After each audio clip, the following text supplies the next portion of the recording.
bendiga a cada uno de ustedes. Sean bienvenidos a la casa del Señor. Le doy gracias a los hermanos de alabanza que nos acompañaron. Pueden tomar su lugar para poder prestar atención a la administración de la palabra. Antes de empezar, le quiero decir que su pastor está de viaje, pero que él siempre está pendiente del rebaño y pregunta por ustedes. Los tiene en su corazón. Así también le quiero pedir que me acompañe a orar. ¿Me acompaña a orar? Padre, en el nombre de Jesús, hoy estamos poniendo nuestra vida delante de ti, pidiéndote, Señor, que tú nos mires como esa tierra fértil, esa tierra buena, esa tierra abonada, Señor, que cuando recibe la semilla le permite empezar a germinar, a crecer, a fortalecerse y llevar mucho fruto delante de ti. Y que el día que tú vengas a nuestro huerto a buscar fruto, lo encuentres y que sea dulce, Señor, que no sea un fruto arjeñado, que no sea un fruto silvestre, sino que sea un producto, Señor, del cual tú te complazcas. Queremos ser olor grato, fragante para ti cada día de nuestra vida. También pongo, Señor, la vida de cada uno de mis hermanos en tus manos, sus necesidades, Señor, su cansancio. Algunos fueron a estudiar, otros fueron a trabajar todo el día, Señor. Todos estamos haciendo un esfuerzo y te pedimos que tú nos des tu vino, que nos da fuerzas, tu gozo, Señor, porque en el gozo tuyo está nuestra fortaleza y que cada uno de nosotros salga de aquí vitalizado en tu nombre y por tu palabra transformado, Señor. Que desde nuestros espíritus hasta nuestros cuerpos seamos ministrados hoy. Yo te doy la rienda y el control de este culto una vez más, Señor, poniendo, Señor, cada aspecto de él en tus manos y pidiéndote, Señor, que tú reprendas por nosotros todo ataque del enemigo, el cual venimos atando y ligando y poniendo bajo tus pies, en el nombre de Jesús. Amén y amén. Vamos a entrar de lleno a la administración de la palabra y hoy les quiero hablar de este tema que se llama la influencia materna, pero para poder hablar acerca de él quiero poner un poquito de base de lo que significa influir. Influir es producir cierto efecto sobre otras personas. Y yo les escribí este versículo de 1 Corintios 15:33 en la versión esta de la Reina Valera del 60, en donde dice, no te equivoques, las malas conversaciones corrompen las buenas costumbres. De una manera o de otra, nosotros siempre estamos siendo influenciados por las personas que están alrededor nuestro. Ninguno de los que estamos acá podemos negar esa verdad y esa influencia puede ser buena o puede ser mala. Y en este verso, la Biblia nos deja ver que incluso lo que nosotros hablamos podría estarnos corrompiendo, porque eso es lo que dice ahí, que pueden corromper nuestras buenas costumbres, aún lo que nosotros hablamos, y tenemos que tener sumo cuidado de ello. La Escritura nos manda a que nosotros pongamos mucha atención a lo que hablamos y a lo que escuchamos también. No es posible que nosotros, estando dentro de una congregación cristiana donde seguimos los pasos de Jesucristo, nos dejemos corromper dentro de los mismos hermanos por lo que hablamos. Por eso yo le invito a que usted revise sus conversaciones, porque una influencia está constantemente llegando a la vida de nosotros. ¿Qué es lo que oímos?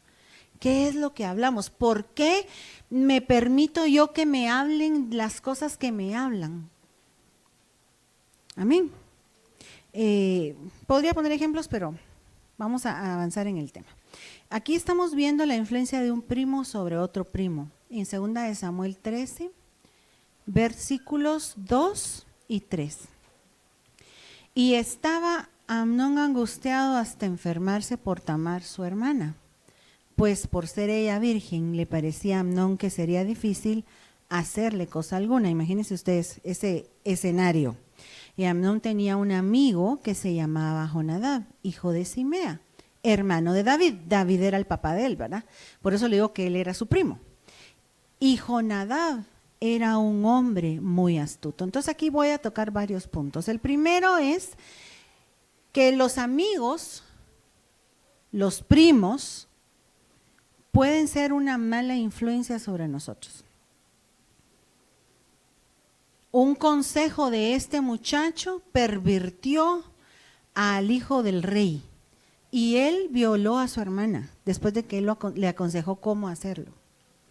Nosotros somos hijos de Dios, hermanos, y no podemos permitirnos llegar hasta tales bajezas. No es posible que entre la juventud cristiana haya una competencia de cuántas chicas han estado contigo, cuántas chicas han estado conmigo, los varoncitos, les estoy hablando yo ahorita. No es posible que tus conversaciones giren alrededor de eso y mucho menos si tú estás sirviendo dentro de la congregación.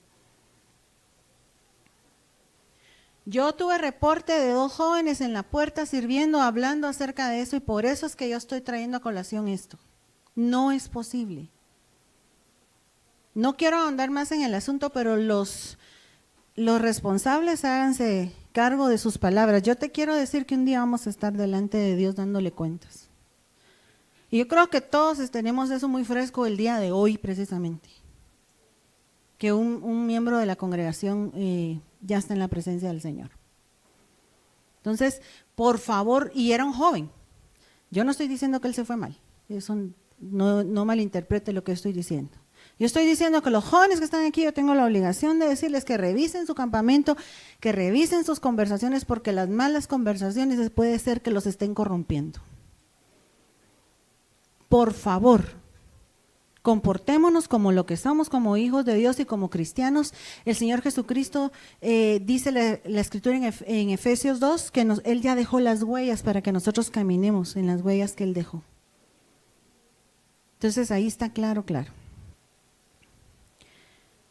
Qué mala influencia la de este hombre.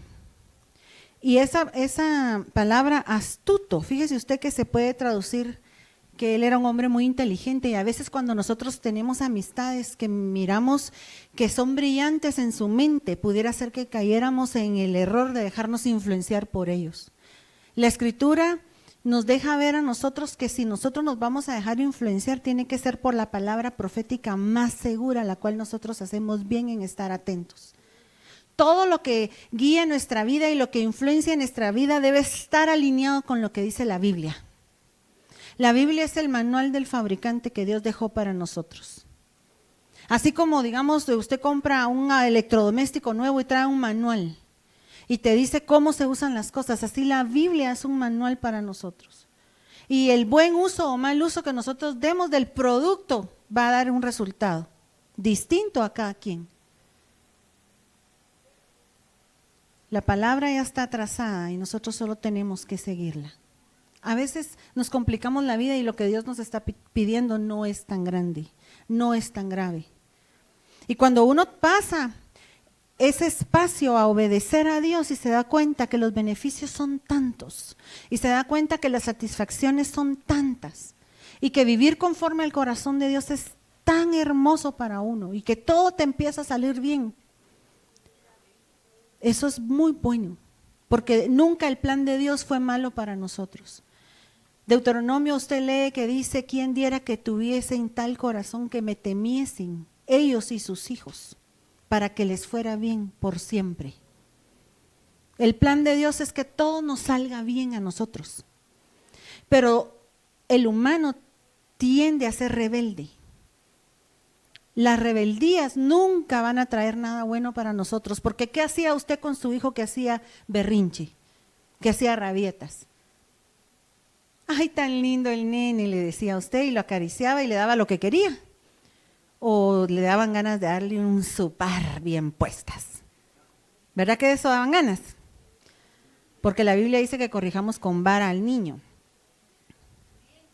Entonces, ¿qué cree que va a pasar con el cristiano que hace rabietas, que hace berrinches, que es rebelde?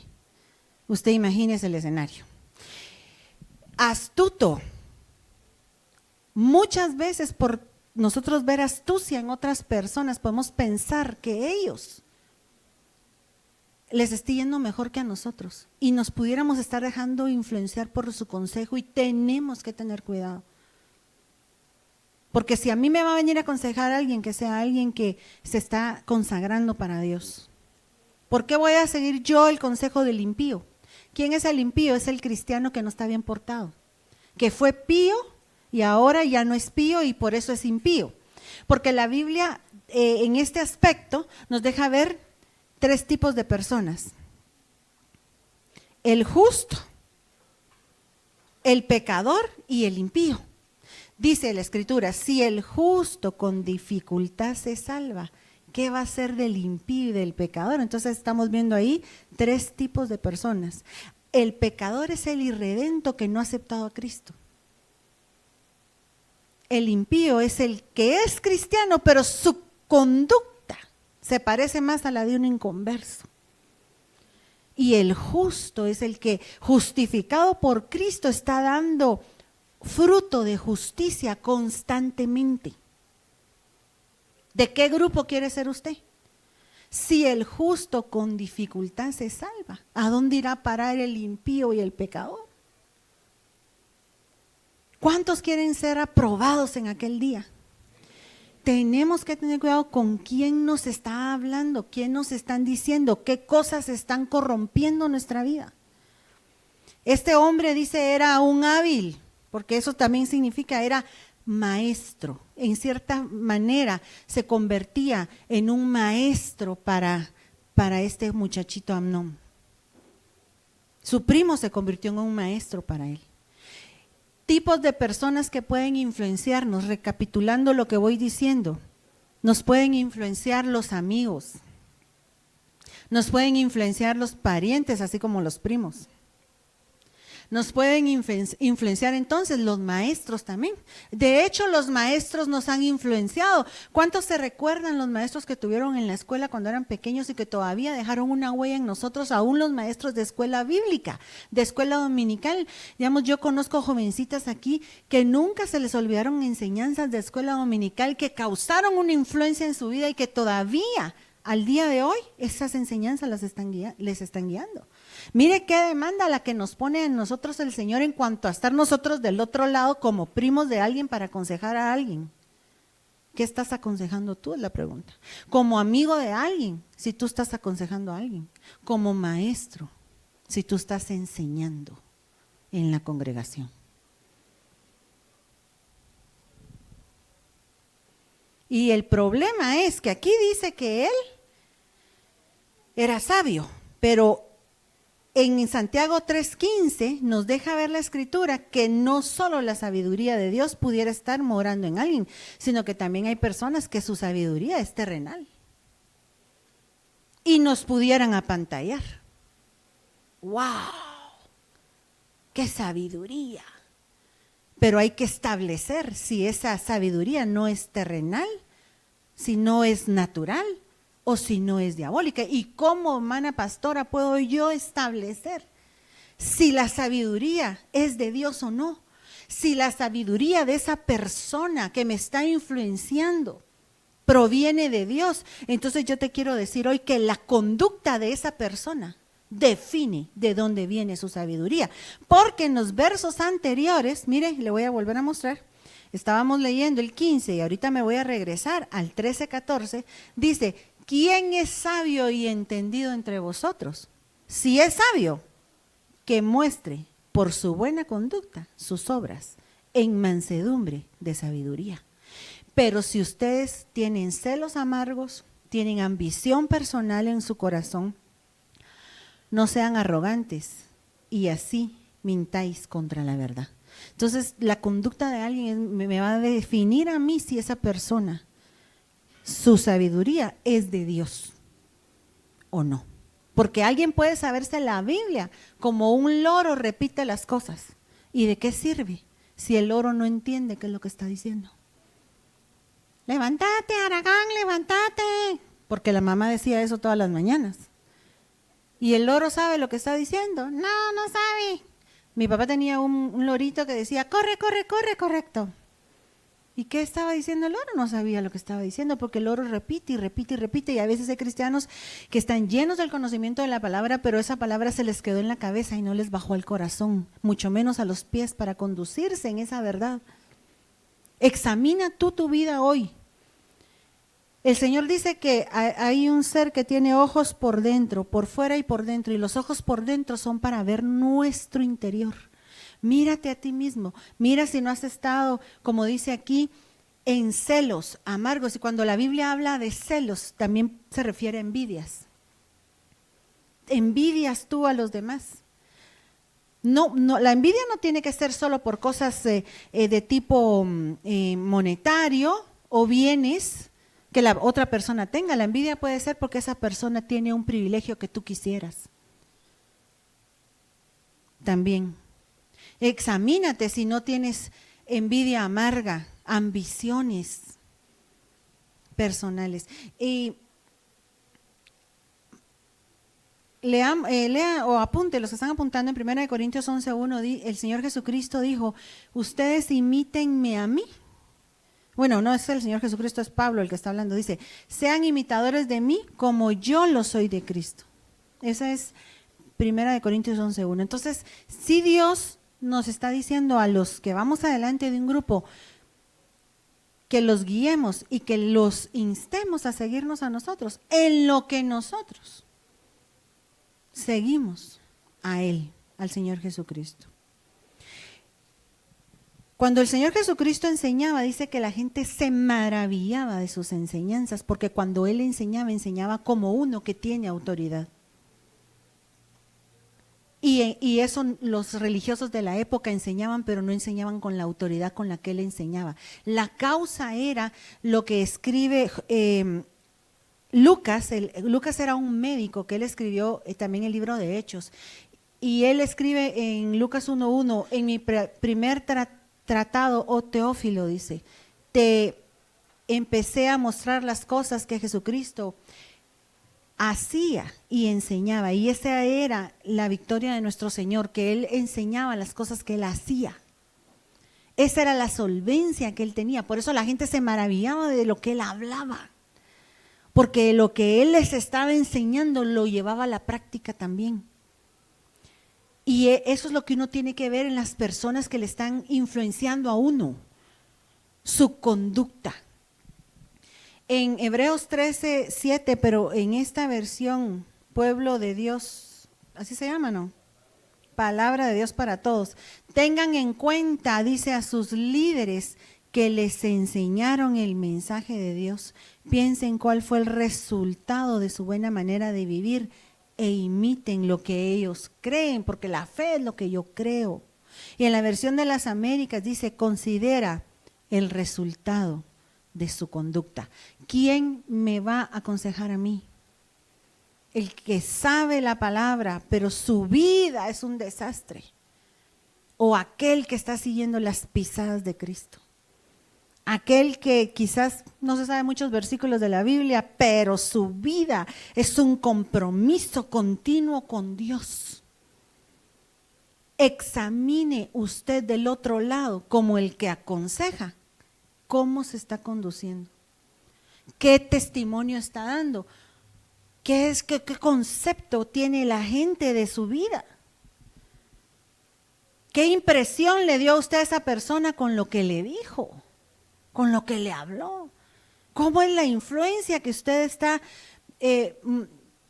sembrando en otras tierras, porque somos buena tierra. ¿Cuántos dicen amén? Dios nos va a llamar a cuentas. A los que estamos influenciando a otros alrededor nuestro, nos va a llamar a cuentas de cómo influenciamos la vida de otros, de cómo llevamos nuestra vida y de cómo es nuestra conducta. Vámonos a Génesis 50:25. Hizo jurar José a los hijos de Israel diciendo, Dios ciertamente os visitará y haréis llevar de aquí mis huesos. Es importante este versículo porque los huesos a nosotros nos hablan del espíritu humano. Eso es lo que nos deja ver esta cita. No, permítame, se las puse después, creo yo. Eclesiastés 11:5, apúntelo porque solo lo traigo como referencia. Eclesiastés 11:5, pero tiene que ser en la versión Reina Valera actualizada. En efecto, viene Moisés toma los huesos de José cuando ellos deciden, ¿verdad?, regresar a Canaán, el cual había juramentado a los hijos de Israel que no los dejaran en Egipto. Entonces, hay personas que ya fallecieron, porque José ya no estaba, él ya había fallecido, que todavía nos influencian espiritualmente a la fecha de hoy. Imagínese usted la magnitud de lo que yo le estoy explicando. Yo conocí la historia de pues no es historia, fue algo que pasó en la vida real, de un profeta que llegó a una congregación muy grande que alberga muchos miles de personas, y él estaba en la administración cuando en visión él vio a un hombre, en visión así en lo alto, acercarse a un balcón y observar la congregación, esa grande en la que él está. Y entonces él le habló al pastor y le describió al hombre del balcón y le dijo, ¿quién es? ¿Quién es ese hombre que se asomó a ver lo que estaba aconteciendo? Y él le dijo, él fue mi pastor antes. Entonces Dios le estaba permitiendo a este varón que ya no estaba con nosotros, el del balcón, ¿verdad? Él ya había fallecido. Le estaba permitiendo ver su legado en aquella congregación. Entonces nosotros como José, cuando ya no estemos aquí, todavía vamos a seguir causando una influencia sobre los que se quedaron detrás de nosotros. A ese punto tenemos que cuidar nuestro testimonio en las personas que están alrededor nuestro. Porque yo sí quiero ese legado. ¿Cuántos quieren ese legado? Yo quiero que mi legado se quede más allá de mi existencia aquí en la tierra. Y que ustedes, cuando yo ya no esté, puedan llevar mis huesos, puedan llevar el legado espiritual que les estoy dejando, de que sí se puede llevar una vida de consagración delante de Dios y que Dios sí lo puede santificar a uno. Amén. Entonces esa es la influencia de un líder, es la influencia de alguien que va delante de ti, ¿verdad? Y aquí dice en Génesis 31, de los versos 4 al 5, envió pues Jacob y llamó a Raquel y a Lea al campo donde estaban sus ovejas y les dijo, veo que el semblante de vuestro padre no es para conmigo como era antes, mas el Dios de mi padre ha estado conmigo. Y posteriormente, yo no le puse los versículos, pero usted lo puede leer después, este hombre hizo que ellas abandonaran su casa sin siquiera despedirse de su papá. ¿Qué era él de ellas? ¿Quién sabe? ¿Qué parentesco tenía él, Jacob, con Raquel y con Lea? ¿Era qué? Ah, no. Era su esposo. No nos vayamos tan allá, ¿va? Entonces, aquí te puse este versículo como ejemplo de que los esposos tienen influencia sobre sus esposas. ¿Es así o no? Claro que sí.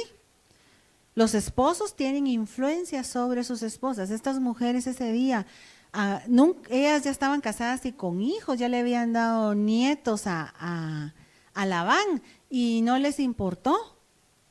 El esposo les dijo, chicas, nos vamos. Su papá ya no me mira como me miraba antes, ya no me gustó la cosa, nos vamos de aquí. Prepararon todo y se fueron. Y ni a Dios le dijeron, ya ve que Labán tuvo que salir corriéndolos para despedirse de ellos. Ustedes han leído la historia. Entonces, sí hay una influencia de la gente que está alrededor nuestro.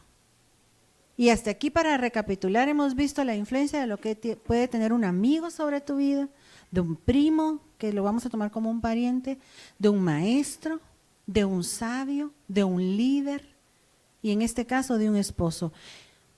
Y ahorita vamos a ver la influencia que tiene la esposa sobre el esposo. Génesis 3:17. Y Dios le está hablando a Adán y lo está llamando a cuentas el día que él probó del árbol que él le había dicho profesamente que no fuera a tocar. Y le dice, por cuanto obedeciste a la voz de tu mujer, etcétera, etcétera. Con dolor comerás de la tierra todos los días de tu vida. ¿Estaba Dios contento aquí o no?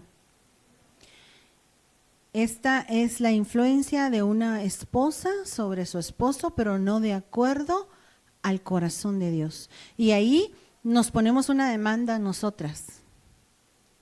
O sea, allá la demanda es del varón, el primer ejemplo que le puse de la pareja, ¿verdad?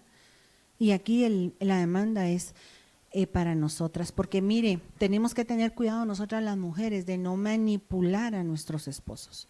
Yo entiendo que puede haber una buena influencia de la esposa hacia el esposo también, porque mire otra cita en donde Dios le dice a Abraham, no te parezca grave a causa del muchacho y de tu sierva en todo lo que te dijere Sara, oye su voz. Usted se da cuenta aquí, un ejemplo completamente distinto. Allá le dijeron al otro, por cuanto oíste la voz de tu mujer, te va a ir mal. Y aquí Dios le está diciendo a él, oye la voz de tu mujer. ¿Qué es lo que va a guiar cuando nosotros tenemos que escuchar o no la voz del cónyuge? Es cuando el Espíritu Santo te dé testimonio que así es. Amén. Por eso nosotros tenemos que estar llenos del Espíritu, para saber qué es lo que Dios quiere, porque la opinión de Dios es una sola. Dios no va a tener dos opiniones distintas sobre un mismo asunto. Me recuerdo yo que cuando íbamos a poner el culto de la tarde del domingo, ¿verdad? Mi esposo dijo, bueno, hay que ponerlo a las 3:30. A las 3 pongámoslo, le dije yo. No, me dijo, a las 3:30. Al hombre, pongámoslo a las 3. ¿Y a qué horas está puesto? A las 3:30. Ni le quiero contar cómo me convenció. Te estoy diciendo que a las 3:30 y punto, me dijo. Amén, le dije yo. Lo que diga el Señor así se va a hacer, ¿verdad? Porque, hermanos, los hombres no nos tienen que, hermanas, los hombres no nos tienen que decir que sí a todo. Por algo están ellos puestos de cabeza. No de cabeza, ¿va? Algunos sí, están de cabeza. Y la esposa es la que los manda. Pero por algo es que ellos están arriba. Ahora, nuestra opinión es válida, pero fíjese usted que dentro del matrimonio, el único que tiene veto es el hombre. La mujer tiene voz y tiene voto. Los hijos tienen voz. La mujer tiene voz y voto. Y los hombres tienen voz, voto y veto. Ellos pueden decidir al final qué es lo que se va a hacer. Así que, hermana, agarre compostura y póngase en el lugar donde le corresponde. Y mire, yo antes no pensaba así. Hermano, no se admire tanto de lo que estoy diciendo. Yo antes no pensaba así. Yo antes pensaba, bueno, yo me quería imponer. Y un día el Señor me habló y me dijo, ¿por qué insistes tanto? O sea, cuando le digo que el Señor me habló, es un pensamiento que vino a mi corazón, ¿va? No lo oí audiblemente, o como dijo el apóstol un día en el del retiro, no es que me haya sentado a tomar café con él, ¿va? No es eso, es un pensamiento que por ser tan antagónico a lo que uno piensa, uno dice, no, ese es Dios hablando, pues, o sea, yo no pienso así. Entonces vino el Señor y me dijo, ¿por qué insistes tanto en darme cuentas en aquel día de las cosas a las que yo nunca te iba a llamar a dar cuentas? Y dije yo, así por las buenas, sí, Señor. Que mi esposo decida lo que él tiene que hacer y que él te dé cuentas de lo que tiene que hacer él, porque cada quien le va a dar cuentas a Dios del lugar y la posición en donde nos pusieron en el engranaje. Amén. Entonces la obediencia nos sienta muy bien a las mujeres. Nos vemos bonitas, nuestros esposos están contentos. Y claro, tú puedes influenciarlo, ¿verdad? Y decirle, mira, porque también para eso Dios nos puso de ayudas. Y somos ayudas idóneas. No idóneas, no, idóneas. Ad hoc, adecuadas. Y ese es otro aspecto a considerar, porque casi siempre las parejas son opuestas. Como dicen que los opuestos se atraen. Los varones casados aquí y las mujeres casadas acá, ¿no se han puesto ustedes a analizar cómo son de diferentes en su matrimonio? Cómo la otra persona es a veces tan diferente a uno, ¿verdad? Quizás ella es muy activa, muy emprendedora, muy luchona, habla con la voz en alto, y él es tranquilo, callado, en su lugar. Ahí lo dejó sentado ella, ahí lo llega a encontrar sentado, ¿verdad? Y a veces el ejemplo se da al revés. A veces el que es así es él, es vivaracho, activo, habla con la voz en alto, y ella es tranquila, moderada, Y así pudiéramos seguir marcando muchas diferencias entre los dos, ¿verdad? Yo conocí una pareja donde él era botarata, no sé, media para gastar, era gamonal para regalar las cosas, y ella era tacaña, era coda, como dicen por ahí. Y entonces yo me empecé a dar cuenta que Dios unía gente que era opuesta, porque usted sabe que Dios nos quiere llevar a un balance, Dios nos quiere llevar a un equilibrio. Al Señor Jesucristo lo crucificaron en medio, ni a la derecha ni a la izquierda, porque el Señor Jesucristo está en medio. Nosotros tenemos que caminar hacia ese equilibrio. Y cuando Dios nos une a una persona tan diferente a nosotros, lo que está haciendo es enseñarnos a las dos partes a caminar la mitad del tramo que nos toca caminar para poder equilibrarnos los dos. Entonces, el que era botarata, que yo un día dijo, ay, se revisó la bolsa, ay, boté un billete de $100. Bueno, se puede imaginar la esposa lo que dijo si ella era al revés, ¿verdad? Entonces, la cosa es no ser ni como él, porque también él tenía su parte buena que ayudaba a la gente necesitada. Entre eso que él era gamonal, ¿verdad? Y la otra persona no quería. Es que no comía banano porque decía que para qué iba a tirar la cáscara, ¿verdad? Entonces, ni como ella ni como él. Había que equilibrarse. Entonces, cuando empiezo a ver, yo no sabía todo esto, yo no conocía de nada de esto, y empiezo a ver cómo es mi esposo, su forma de ser, usted lo conoce cómo es él, y empiezo a verme a mí, y yo empiezo a ver que somos agua y aceite, ¿va? Y entonces, ay, Dios mío, esta cosa está cardíaca, ¿verdad? Y entonces el Señor un día me dijo, porque yo me molestaba porque él no podía hacer cosas que yo podía hacer. Estábamos trabajando en su tesis para que él se graduara de licenciado en teología, y entonces yo decía, todo me lo deja a mí, yo soy la que tengo que redactar. Y entonces yo me sentaba y me molesta, ¿por qué no me ayuda? Y también la tesis que nos tocó se llamaba La liberación de demonios. Imagínense el ataque que tuvimos durante toda la tesis, ¿va? Y entonces, un día el Señor me habló y me dijo, cuando yo te saqué de la costilla de él, así, aptitudes que eran de él te las ofrendó a ti. Y ahora tú las tienes. Y tú te molestas porque él no puede hacer aquello que él te ofrendó a hacer a ti. ¿Cómo querés que te haga tu tesis, mi amor? Entonces hay cosas que nuestros esposos nos ofrendaron a nosotros. Y ahora nosotros estamos enojadas porque ellos no pueden hacer lo que nosotros hacemos. Y lo mismo va para los dos lados. Nos complementamos, hombre. Nos complementamos. Y claro, ahí sí pudiéramos influenciar, ¿verdad? Si estamos tratando de llevar ese balance, porque a Dios no le gustan los extremos, porque eso es un desequilibrio. Y usted sabe que los dos extremos son lo mismo, aunque estén opuestos. ¿Usted nunca ha visto un péndulo hacer así?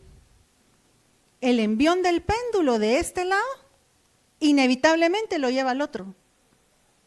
De esa cuenta, personas que han sido criados por madres muy, muy rígidas, se vuelven blandos del otro lado.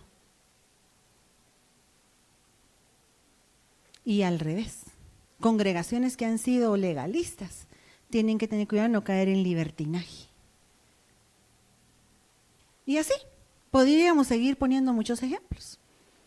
Entonces, dice en Génesis 37, 26, 27, Judá dijo a sus hermanos, ¿qué provecho hay en que matemos a nuestro hermano y encubramos su muerte? Venid y vendámosles a los ismaelitas, y no sea nuestra mano sobre él, porque él es nuestro hermano, nuestra propia carne. Y sus hermanos convinieron con él. Aquí estamos viendo la influencia de un hermano biológico.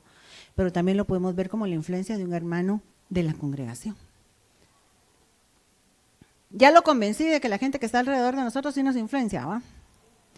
Y entre la gente que nos influencia, tenemos otro ejemplo aquí en 2 Timoteo 1:5 de la influencia de la abuela.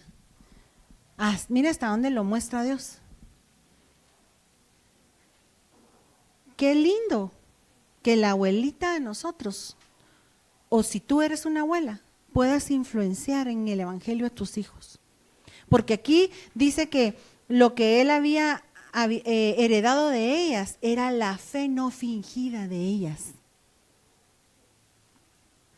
Pero hay personas dentro de la congregación, porque yo me di cuenta cuando estábamos estudiando acerca de ancestros en la doctrina básica, yo me di cuenta que había personas que no conocían a sus abuelos, ni por nombre. O sea, no hubo una influencia.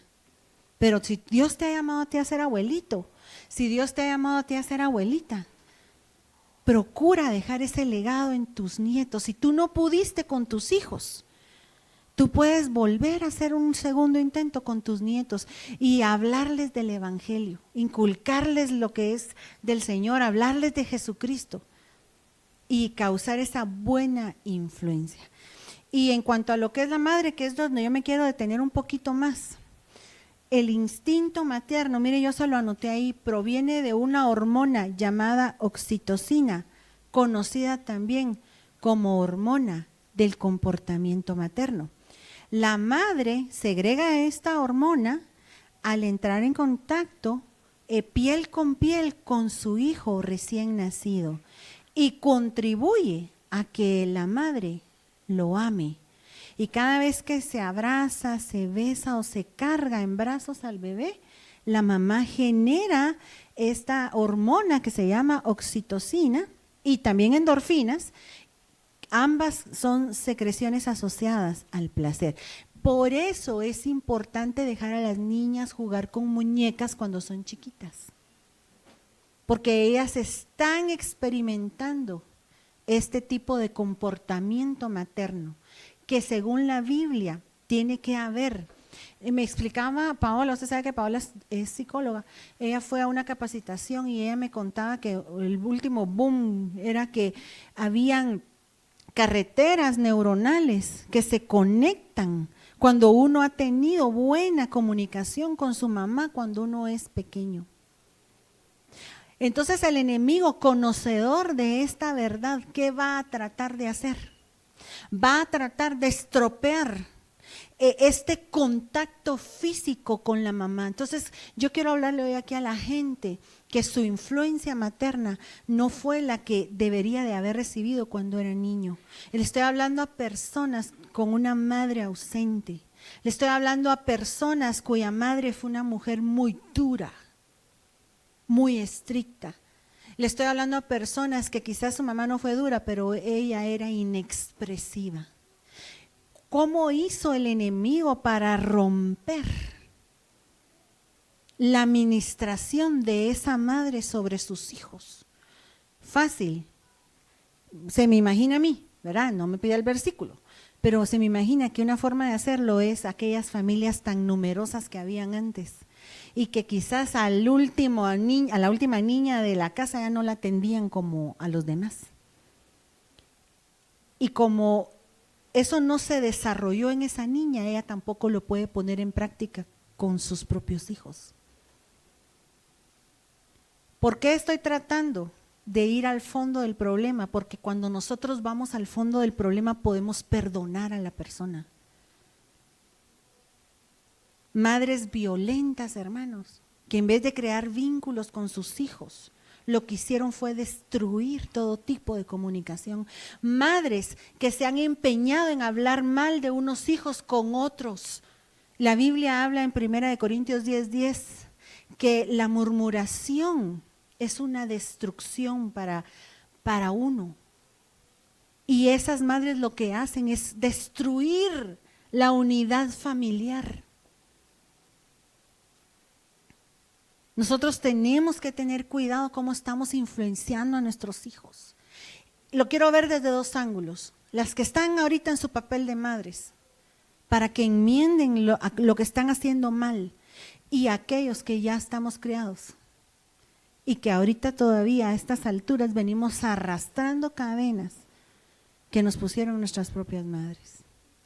Porque al final, cuando Dios nos permita orar, vamos a romper todo eso en el nombre de Jesús. Y el Señor va a traer una administración maternal. Y mire qué lindo, porque para Dios no hay nada imposible. Y esas carreteras neuronales que no se conectaron cuando éramos chiquitos, hoy se van a conectar. Porque hay personas aquí que han estado inhabilitadas emocionalmente a ciertos actos en su vida, porque no se dio este tipo de afecto que Dios ordenó, que Dios planificó, pero que el enemigo quizás estropeó para que nosotros fuéramos amargados de grandes, para que fuéramos incapaces de un montón de emociones. Continúa diciendo el escrito parece que la primera hora después del parto tiene gran importancia en el vínculo afectivo entre el bebé y su madre. Por eso es que las mujeres que van a dar sus hijos en adopción no les dan el bebé a cargarlo. Porque si les dan al bebé a cargarlo y entra en contacto piel con el bebé, la oxitocina se activa y esa mamá ya no va a dejar ir al niño. Cada vez que madre e hijo disfrutan del contacto piel con piel, la madre segrega oxitocina y no importa si no fue así al principio, siempre puede intentarlo. Yo conozco un caso de una niña que vino a un hogar en un tiempo de crisis muy fuerte porque uno de los dos padres había faltado al matrimonio y andaba con otra persona. Entonces, cuando la niña esta nace en el peor momento del matrimonio. No era la única hija del matrimonio, pero nace en ese momento. Y entonces empieza a mostrar signos de tener necesidad de que le ayuden psicológicamente. Y una psicóloga la atiende. Y la psicóloga le dijo a la mamá que la niña lo que necesitaba era el afecto de ella. Que la cargara y que la abrazara. Y que le diera su tiempo de abrazo con ella, su tiempo de calidad con ella, y la niña ya estaba grande. No era un bebé. Póngale que tuviera 5 años, 6 años, 7 años, y la tenía que agarrar y la tenía que arrullar. Estaba llenando el tanque de aquella niña que en el tiempo de crisis no fue lleno. Siempre nosotros podemos volver a hacer ese contacto. Qué importante es el contacto físico, hermanos. Y lo estoy diciendo en un sentido puro en este momento. No estoy hablando de nada sexual. Óigame con oídos circuncidados. Qué importante es. Y el Señor hoy nos quiere abrazar. Mire lo que dice Isaías 66:13. Como aquel a quien consuela su madre, así os consolaré yo a vosotros, y en Jerusalén tomaréis consuelo. Y esa palabra en hebreo habla de suspirar. Qué rico es suspirar, hermanos.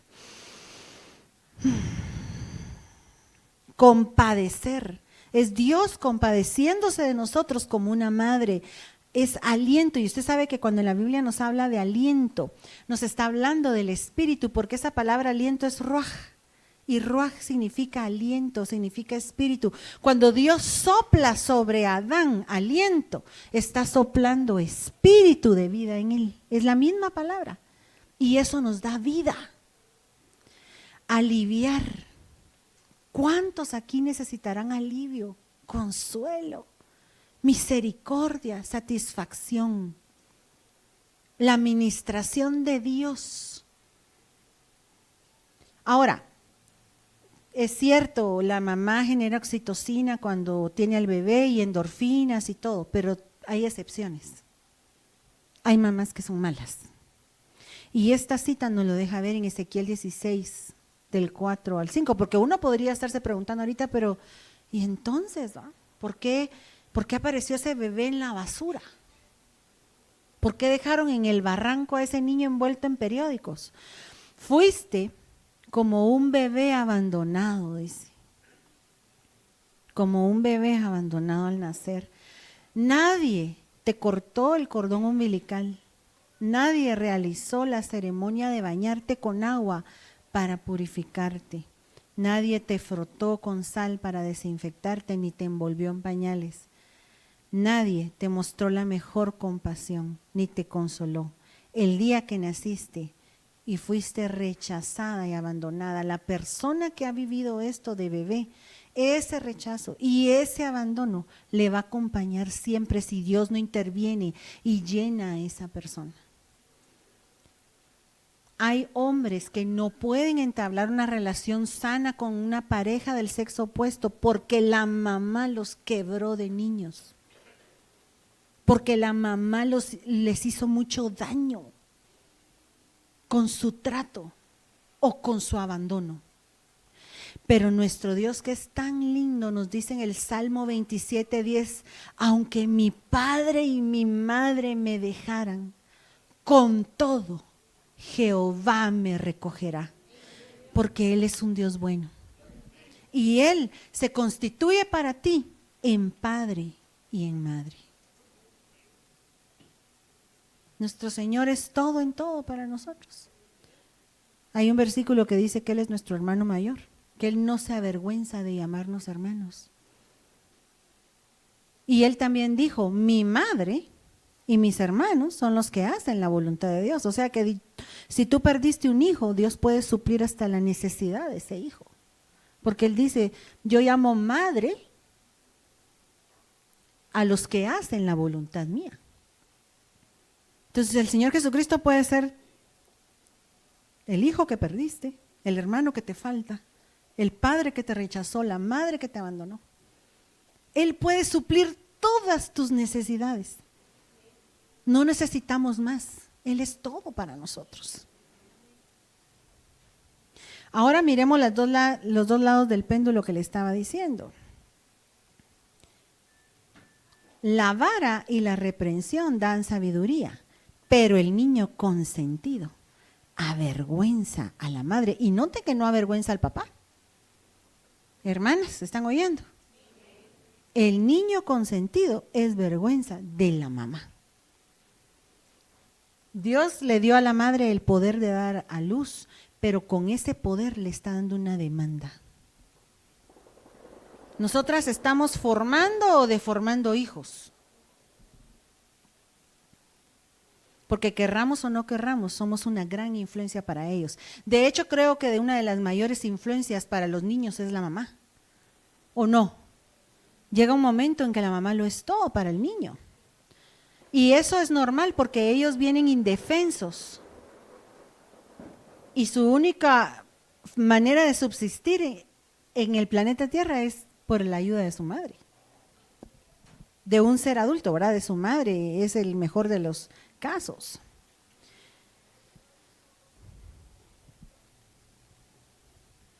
Y el otro lado del péndulo es este. Corrige a tu hijo mientras aún pueda ser corregido, pero no vayas a matarlo a causa del castigo. Entonces hay quienes se valen del derecho que les da la Escritura de corregir con vara al hijo para de una vez destruirlo. Cuando en Santiago leemos que en la ira del hombre no obra la justicia de Dios. Si nosotros vamos a corregir a los chicos, no tiene que ser en la ira nuestra. Tiene que ser en frío, no cuando estamos molestos. El orden para instruir a los niños es este: oye, hijo mío, la instrucción de tu padre y no abandones la enseñanza de tu madre. En esos tres palabras que están ahí subrayadas está toda la instrucción. Esa palabra oye, en el original en hebreo, es ordena, es que el papá está dando una orden. Quien da las órdenes es papá. ¿Quién da las órdenes? No, perdón, no es la palabra oye, es la palabra instrucción, disculpe. La palabra instrucción significa dar una orden en hebreo. ¿Quién da la orden? El papá. Y la mamá la enseña. Las órdenes no las da la mamá. La mamá es la responsable de que se lleve a cabo la orden que el papá dio. Mira ese patojo que no me vaya a salir en la moto hoy en la tarde. ¿Ya viste las notas que sacó? Así es que te encargo. Yo me voy a ir al trabajo. mijo, vení. Llévate la moto un ratito, pero no le vas a decir a tu papá que yo te la di. Se está rompiendo el orden bíblico. Y el papá alcahueto también tiene que tener cuidado, ¿ah? Porque alguna orden tiene que salir de ese papá. Y la parte que le corresponde al hijo es prestar atención. Porque ese oír es oír con inteligencia. Mire, hay gente cristiana que piensa que la mujer no tiene autoridad. Como la Biblia dice que el esposo es la cabeza, y eso sí es. Pero eso no quiere decir que la mujer no tenga absoluta autoridad, porque si no, no dijera este versículo de 1 de Timoteo 5:14 que la mujer tiene que gobernar su casa. Quiero que las viudas jóvenes se casen, críen hijos y gobiernen su casa. Entonces la mujer sí tiene un gobierno dentro de su casa. No debe el esposo quitarle toda la autoridad. Y siempre en la Biblia, cuando la mujer tiene gobierno, es porque es un gobierno delegado. Es una autoridad que Dios le ha delegado de parte de un varón. O sea, yo no podría estar aquí predicando si mi esposo no me hubiera delegado para hacerlo. La mujer en lo espiritual solo tiene autoridad delegada. Y solo tengo autoridad sobre lo que Él me haya delegado autoridad, sobre otra cosa no.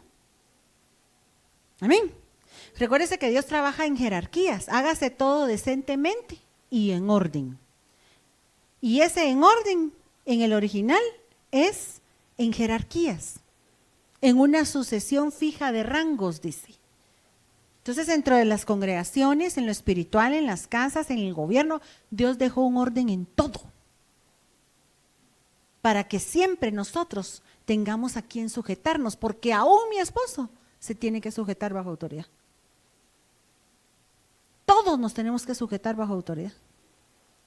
El sistema de Dios está diseñado para que unos nos sujetemos a otros. Y Él no va a permitirnos que nos saltemos las trancas como hizo Satanás. No se lo permitió a Él y no nos lo va a permitir a nosotros tampoco. Tenemos que ser obedientes de la secuencia de autoridad que Dios dejó, porque cuando uno está bajo esa secuencia, cuando uno se mete bajo la cascada de autoridad, uno tiene autoridad delegada. Y si no, no. En lo espiritual, ir a reprender a un demonio, sin yo estar dentro del ejército de Dios, sin tener una jerarquía, no se va a poder. Eso es como que un policía se ponga allá afuera a tratar de detener un camión. Agarra un gorgorito, se para enfrente. ¿Quién es más grande, el policía o el camión? ¿Puede el camión hacerle daño al policía?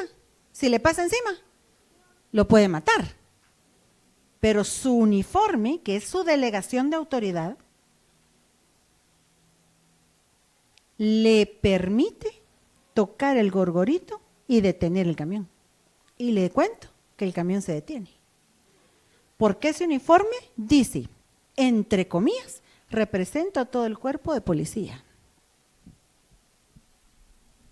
Amén. Pero ese mismo policía un día que ande de franco, que se pare ahí enfrente a hacerle así al camión, ¿cómo que es tortilla? Lo recogemos al otro día.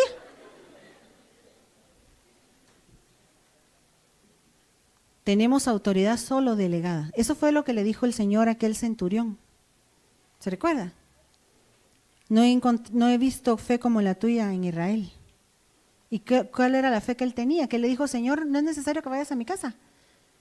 Yo también tengo soldados bajo mi autoridad y le digo a aquel ve y va.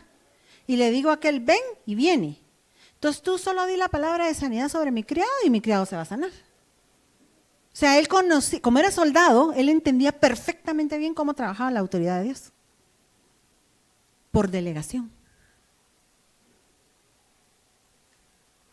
Hijos, obedeced en el Señor a vuestros padres, porque esto es justo.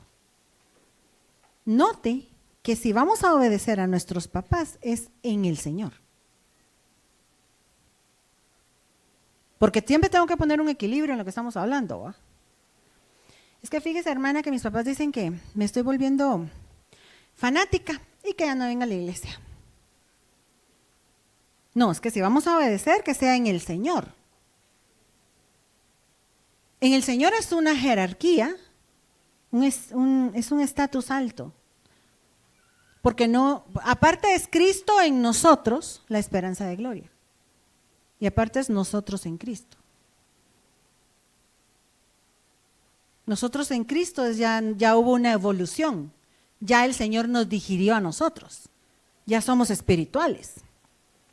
Porque al tibio, dice, lo vomitará. Entonces sí va a haber una ingesta de cristianos dentro del cuerpo de Cristo. Entonces vamos a obedecer en el Señor. Mijo, vení. Mira pues, ahorita que no está viendo esa señora, jalate eso que está vendiendo. Rápido, hombre. No, vamos a obedecer en el Señor. No en lo que se sale fuera de los parámetros bíblicos. Y ustedes, papás, no provoquen a ira a sus hijos. Críenlos en la disciplina e instrucción del Señor. Quiere decir que hay papás que provocan a sus hijos a ira. Cualquier parecido es mera coincidencia. Aquí no hay, ¿va? Tenemos que medirnos para guiar a nuestros hijos. Primera de Timoteo 2:15. Con ese versículo voy a terminar y le voy a pedir a los de la alabanza que suban ya, porque yo quería dejar un tiempo para poder orar.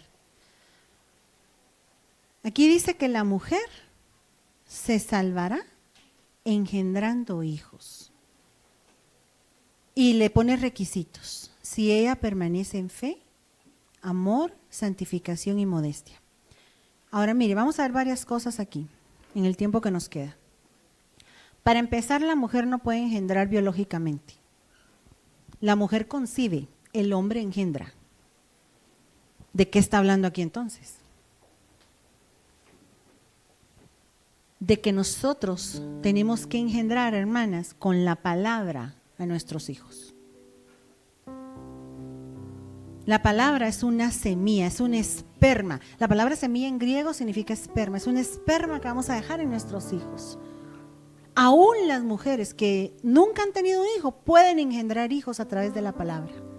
Y la iglesia como entidad mujer es necesario que engendre hijos. La mujer se salvará, la iglesia se salvará engendrando a hijos en Dios. Eso sí, aquella mujer de fe, como dice ahí en ese versículo, aquella mujer que lo haga con amor, con el amor ágape de Dios, aquella mujer que esté en santificación, esa es la mujer que va a poder engendrar hijos. Aquella mujer que sea modesta. Hoy el Señor, a través de esta iglesia que es esa mujer, quiere engendrar hijos. Con esta palabra que el Señor nos trajo hoy, Él quiere engendrar en usted. Lo que nosotros vemos, hermanos, es temporal, pero lo que no se ve es eterno. Y hoy el Señor quiere darte una porción que es eterna. Yo quiero pedirles a los que necesiten que se conecten esas neuronas en su cerebro, que tuvieron alguna dificultad de pequeños, grande o pequeña, con sus padres, con su madre sería en este caso ahora. Aquellos que saben que no tuvieron esa oxitocina, que no hubo esa conexión. Los que tienen una madre ausente o incluso aún que tu madre nunca te abandonó, pero tú sabes que algo faltó en la relación entre ustedes. Y aquellas madres que fueron violentas con sus hijos, yo quiero llamar a los hijos de madres violentas, que quebraron ese puente entre ellos dos. Y que hasta la fecha los arrebatos de ella todavía te están afectando. En el nombre de Jesús. En el nombre de Jesús.